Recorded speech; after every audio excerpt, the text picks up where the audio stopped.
Words have power. Change your question just a little, and you'll get a completely different answer. Let me show you what I mean. If I ask you, "Can I have your phone number?" you can answer with yes or no. But if I ask, "What's your phone number?" you can't help but answer that immediately. Another example, you run a coffee shop. Customer comes in and you ask, "Do you want 1 or 2 muffins?" The customer can answer either one. But if you change it to, "Would 2 muffins be enough for you?" they will likely say yes, because the word enough makes it feel like the right choice. And you just sold 2 muffins instead of 1. The trick with these questions is that they talk straight to someone's subconscious mind. The subconscious mind doesn't think too much. It only has a yes or no answer. In this video, I will share with you 17 magic words similar to the ones you just saw. These lessons come from the best-selling book, Exactly What to Say. Let's dive in. Number 1, would you be open-minded to? If I ask, would you be open-minded to trying these magic words to get what you want? You would likely say yes, because everyone wants to be seen as open-minded. But if I ask, would you try these magic words to get what you want? Chances are 50-50. Some will say yes, some will say no. So start your question with, how open-minded are you? Then mention anything you want them to try. They'll naturally say yes. No one wants to be seen as close-minded. They think you're giving them a choice, but you're basically making yes the only comfortable answer. Here are some examples. Would you be open-minded to try these new ideas? Would you be open-minded to try this new approach for our work? Would you be open-minded to try a different menu this time? Number 2, just out of curiosity. Consider that you have spent time responding to an inquiry, visiting a client, getting to know them, and listening to their challenges. You then provide them with a detailed set of recommendations as to how you can help them achieve their objectives. In return, they say, "I need to think about it." Look, I know in that moment you want to hold the person by his shoulders and shout, "What is it that you want to think about?" Instead, tweak it by saying, "Just out of curiosity, what is it specifically you need to think about?" Just out of curiosity, what's stopping you from moving forward right now? Then stay silent. Don't judge before they answer. One of these two might happen. Number 1, they'll give you an honest answer about their concern, and you can discuss it from there. Number 2, they remain silent, probably looking for another excuse, and then realize they don't have any. They might say, "You know what? You're right. There's nothing to think about." Look, deep down, people always know what decision is right for them, but they either delay or avoid it. By asking, just out of curiosity, you're helping them to reach clarity. Number 3, if I can, will you? Imagine you ask a friend to join you for dinner, but he says he can't because he doesn't have a ride. So you say, "If I can pick you up, will you join us?" If he still says no, you'll find out the real reason why he can't join you. Imagine you offer your service to a client, but they say your price is too expensive. To negotiate, you ask, "If I can lower the price, will you take this service?" Using "if I can, will you" enables you to find out the real reason why he can't make it. If your client says no to your offer, that means the price is not the issue. But what if they say yes? Do you really need to give what you have offered? Look, if they say yes, you're not promising to do anything yet. You're just asking if solving that one problem would actually close the deal. Once they say yes, you can offer your best solution and you're much more likely to get what you want. Number 4, when would be a good time? Sometimes your idea fails to get heard because the other person says he or she doesn't have the time to consider it. So, by asking, "When would be a good time?" you're making the other person assume that there will be a good time and that no is not an option. So now it's just a matter of confirming the specific time and date. For example, when would be a good time to have a quick chat about this? When would be a good time to talk about our vacation plans? Number 5, what happens next? Let's say you've presented your idea. They've nodded and smiled the whole way through. But then the conversation just stops. Nobody's moving forward with the actual decision. This happens because people are afraid of being pushy. So you just leave the decision-making to the other people and hope they will make the right choice. But without your further direction, they will not decide at all. Here's how to handle this. You don't ask them what they would like to do next, but you continue the conversation with, "What happens next?" and then explain. Imagine you're a real estate agent selling a house. So you say, "What happens next is that we're going to take a few moments, complete some of your personal details in this form so that we can send you the important agreements." After you tell them what happens next, then end it with an easy question. When they answer, it means they are moving forward with your proposal. Take the previous example. My easy question could be, "In terms of sending the agreements, what's your best email address?" The easier your question, the faster you'll get a response. In this example, the moment they respond with their address, that means they are moving forward with your proposal. Number 6, what do you know? Ever talked with someone who always thinks they know best and even wishes to lecture you with their opinions? To handle this, you have to move that person from being too confident about their point to doubt. You do that by asking, "What do you know?" For example, you're suggesting a new restaurant in town to your friend. Then she says, "That new restaurant? Nah, it's bad." You can ask her, "What do you know about their menu?" She might realize she hasn't even tried the food, so her opinion has no solid evidence.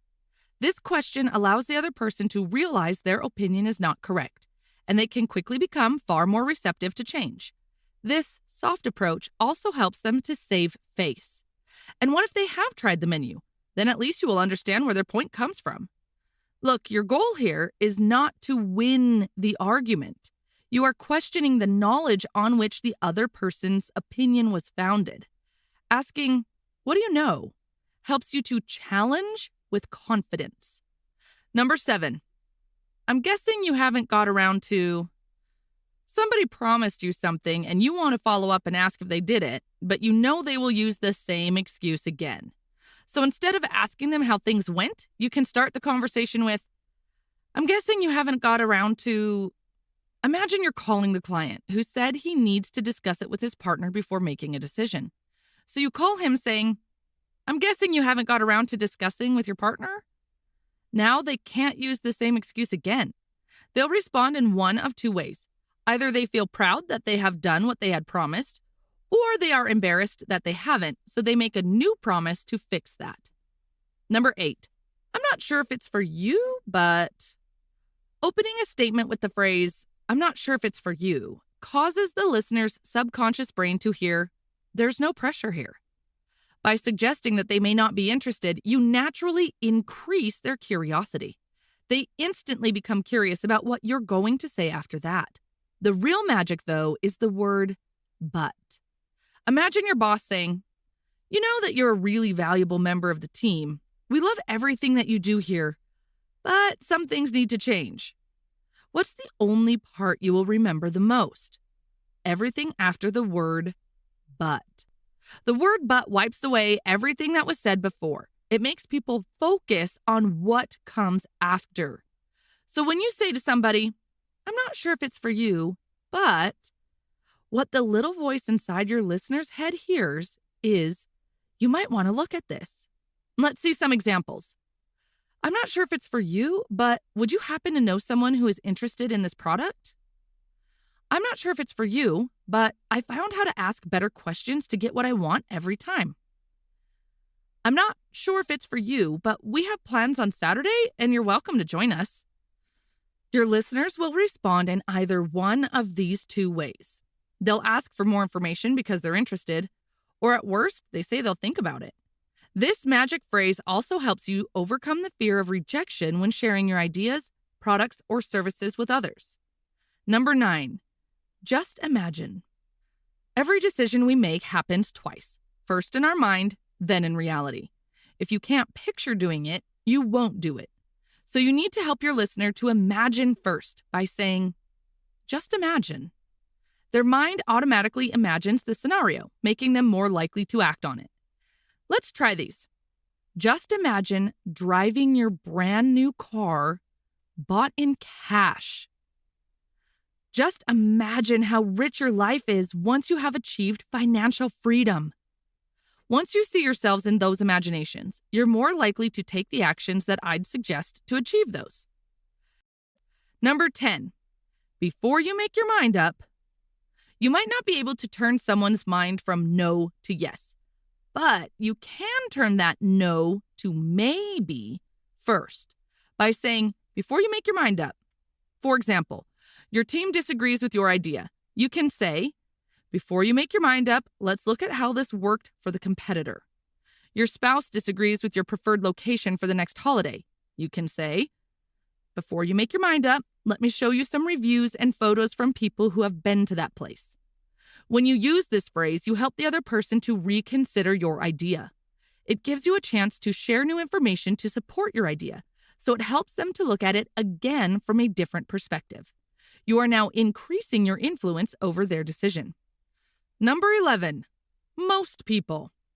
Sometimes people can't decide on something. They will feel confident if they know that people like them have made the decision before, and that decision worked out just fine. If you say, here's what you should do, you may sound bossy and rude. So change it to, most people. Let's say you're selling an online course. One of your potential customers isn't sure which one to buy, the basic package or the premium one. Instead of saying, here's what you should do, you change it to, what most people do is they try the trial version first, which is free for 7 days. After that, they decide whether to go for the basic or the premium one. You don't sound too pushy, right? When people hear most people, their brain will think, I'm most people, so maybe I should do that too. Number 12. Could you do me a small favor? When is the best time to ask someone for a favor? The answer is it's when they say thank you after you did something good for them. Let's say you run a business. You want more customers, right?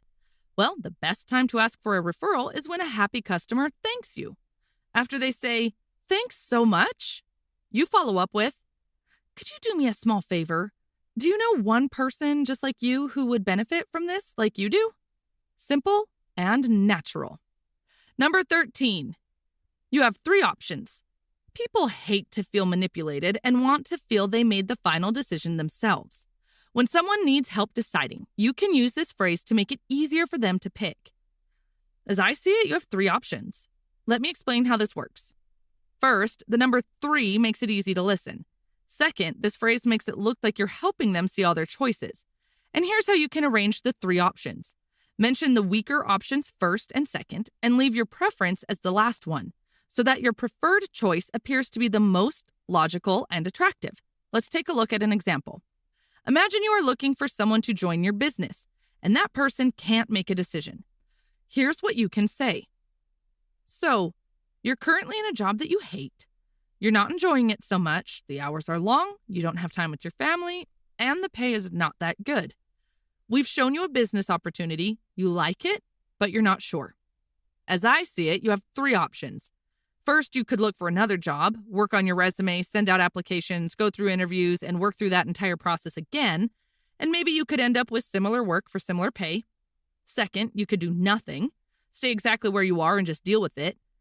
Third, you could try to work on this alongside your current job and see how far you go.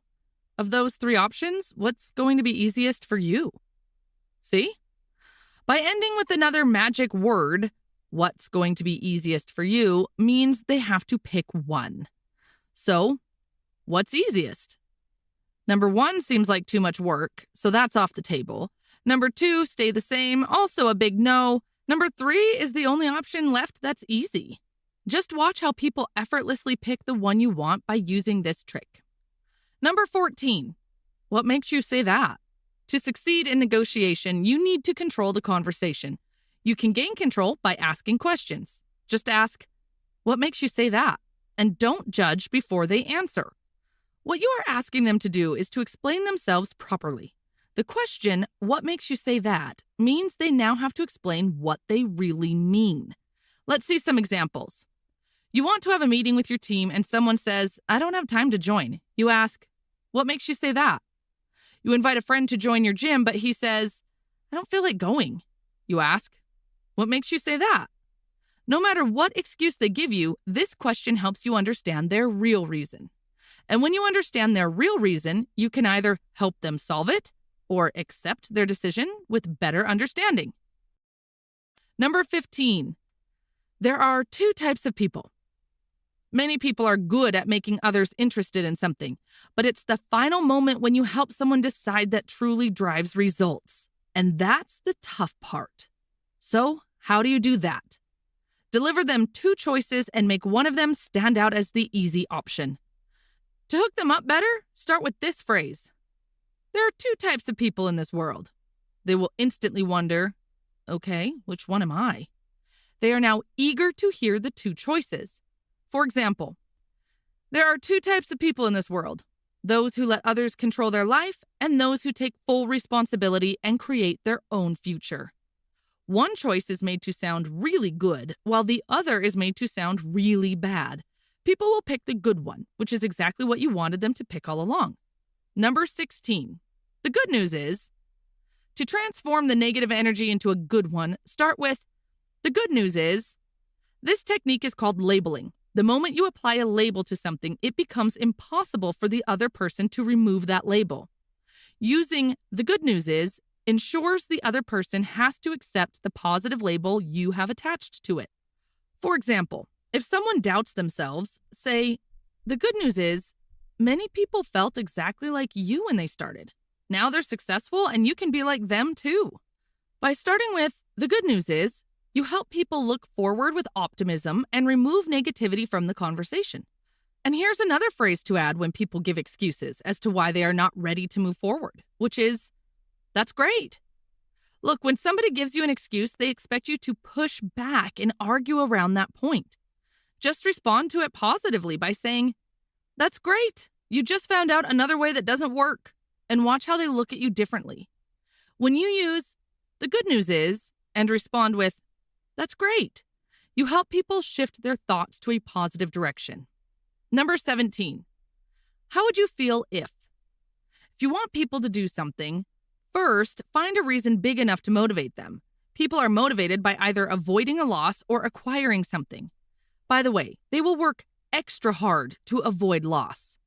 Second, you have to know that people make decisions based on emotion first, before logic. So if you want them to do something, make them feel it first by asking, how would you feel if?